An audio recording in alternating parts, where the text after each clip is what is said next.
ജയരാജന്മാർക്ക് ഇനി പണിയില്ല. ശൈലജ ടീച്ചർക്കും നികേഷിനും സീറ്റില്ല. CPMന്റെ കരുത്തുറ്റ കോട്ടയായ കണ്ണൂരിൽ രാഷ്ട്രീയ സമവാക്യങ്ങൾ അപ്പാടെ മാറുന്നു. മുതിർന്ന നേതാക്കളായ 3 ജയരാജന്മാരെയും വെട്ടിനിരത്തിയും ജനകീയ മുഖമായ KK ശൈലജ ടീച്ചറെ മത്സരരംഗത്തു നിന്ന് ഒഴിവാക്കിയും MV ഗോവിന്ദൻ മാസ്റ്റർ ജില്ലയിൽ സർവാധിപത്യം ഉറപ്പിക്കുന്നു.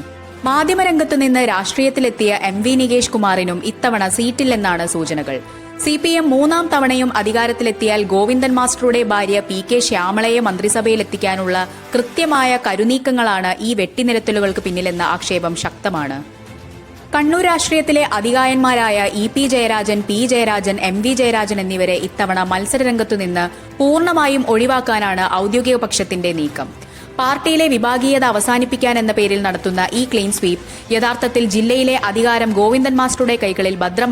ഈ വാർത്തയുടെ പൂർണ്ണ വിശദാംശങ്ങൾ അറിയാൻ ദ ഹാലി ന്യൂസ് യൂട്യൂബ് ചാനൽ കാണുക. Link in bio.